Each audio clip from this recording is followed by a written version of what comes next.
Hello, welcome back. Time to remove the steering rack today. Let's get cracking. First thing I've done is disconnected the two pipes from the rack.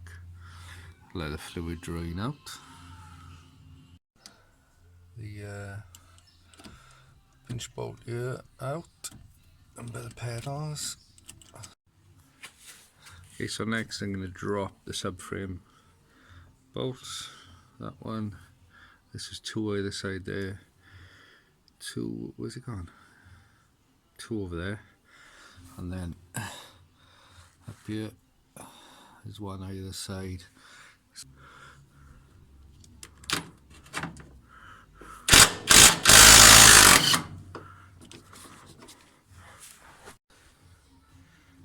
Okay, so I've actually dropped the bolts right out now. The subframe is just hanging. It's obviously still connected at the wishbones, and the gearbox mount is on, so it's not going to drop to the floor. So there's two really awkward bolts we're going to get. I'll see if I can get a camera into there. There's two bolts holding the rack on, that's one. And then there's one the other side, so we're going to undo them now, and they are tricky to get at. Okay, so to get at this bolt, this is sort of the technique I go for. A spanner in that fashion, and then hook another one over it. You see, it's really hard to get a camera on it, and then I can't even move it one-handed. Oh. There you are. So you get the idea. I've already cracked the tension off it. Also, yeah, track rod ends as well. I want to drop them out of the way. It gives you a little bit more access. But this is the most difficult one. The one the other side's a little bit easier to get at. So I'm just going to crack on now, slowly getting them undone. Okay, there you can see the bolt for this side. I've already got a socket onto it. I've cracked him loose, and now I'm going to cheat. I've got all my extension bars hooked up. We're going to ratchet him up from up here. Work smarter, not harder. Oh, damn, fell off. Right, reset and go again. You know what, he's on.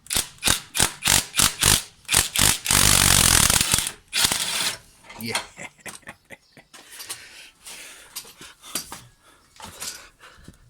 Let's get in there. Can you even see anything? I don't think you can.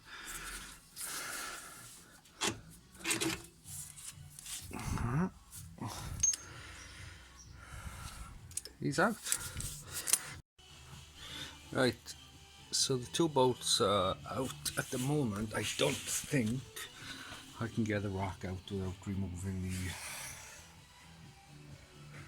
anti-roll bar. I'm going to try and drop the subframe some more by disconnecting the gearbox mount. See if the subframe will drop down enough to get the rack up the back. But like I say, I have no clue if that's possible, but the anti-roll bar may have to come off.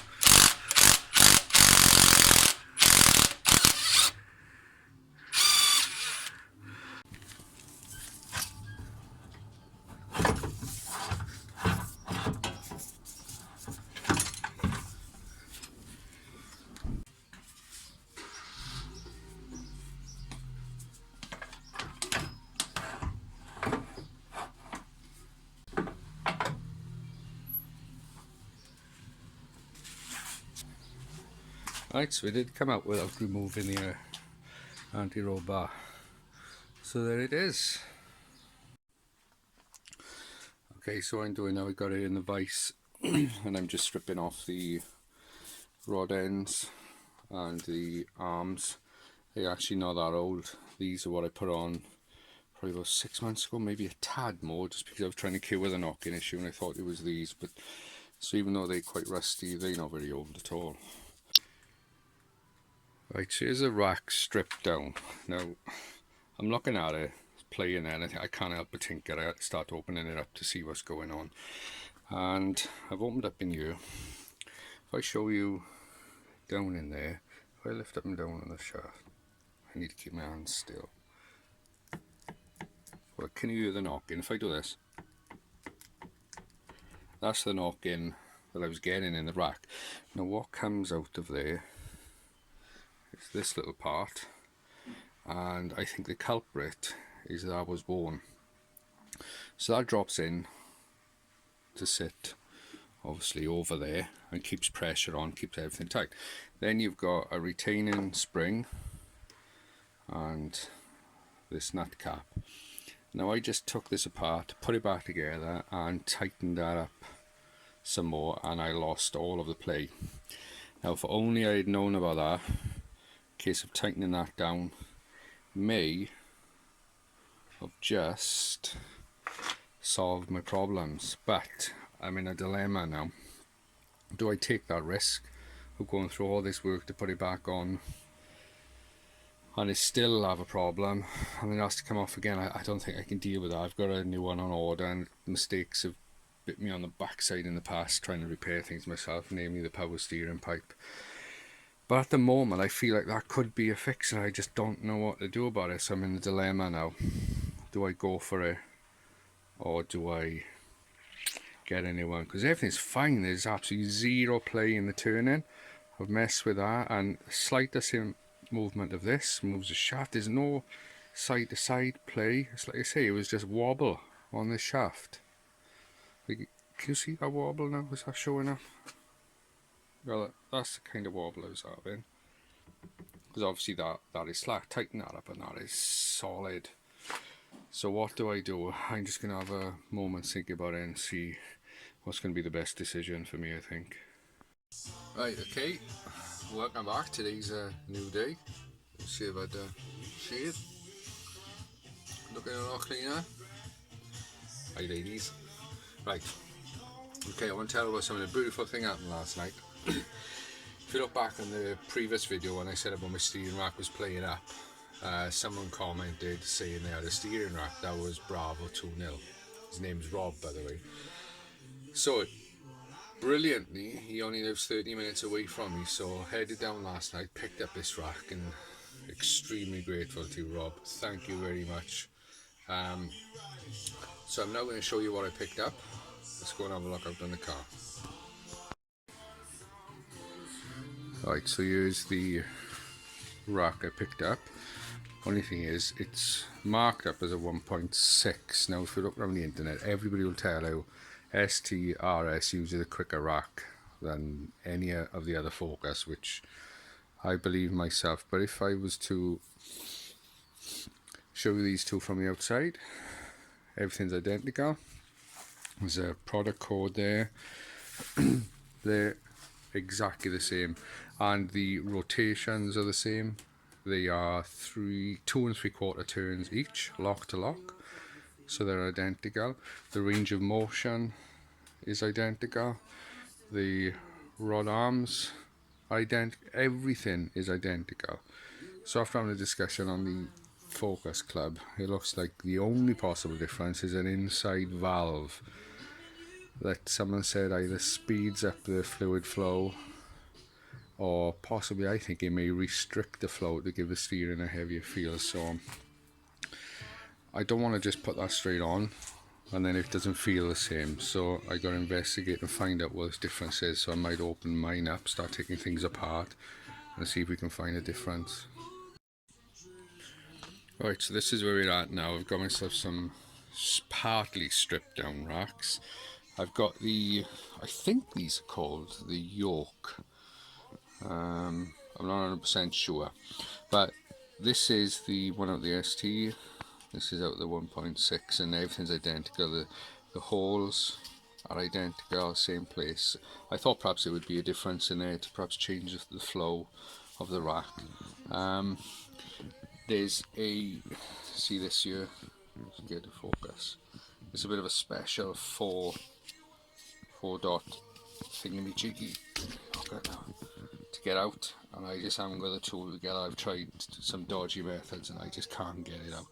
So conclusion I've come to now is this 1.6 rack that I was going to use, I can't because there is one issue I've read online about where the racks, they get stuck in the central position, they like get stiff then go easy, and I've sussed out that this has got that problem.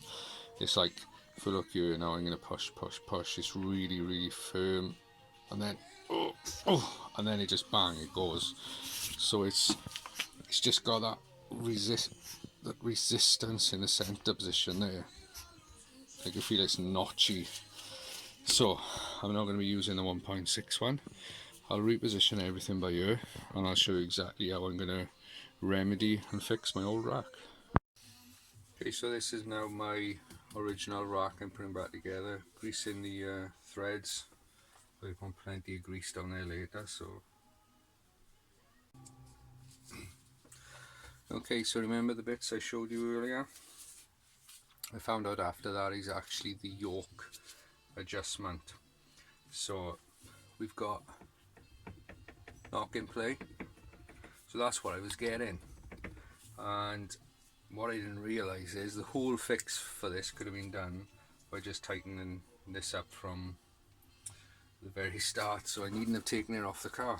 I could have just done a repair of tightening up and it would have been good to go. At least that's how it seems from my research. But what I'm going to do now, I'm going to use this little pressure part, whatever it's called, with the Teflon seal off the 1.6. It's in slightly better condition than mine. So I've already put loads of grease down there. I'm going to pop some more, and I'm going to pop some along the seal there. So I'm going to pop that in.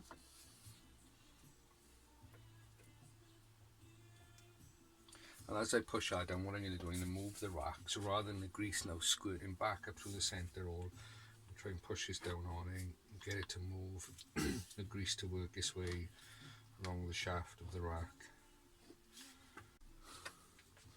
Spring.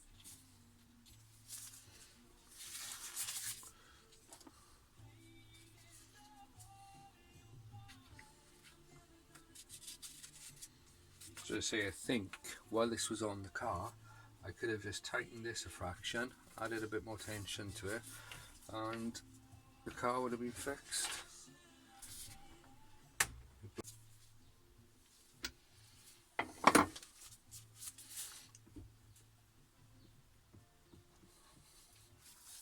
So that's reasonably tight there. I can just feel a slight bit of movement in this. So what I'm going to do is just tighten him down a touch.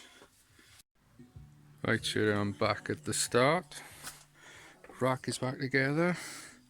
I pretty much took it apart, put it back together and put some grease in it, and that's about it. So it just remains to put it in the car. Hopefully it'll be fixed. I can't take it if it's not.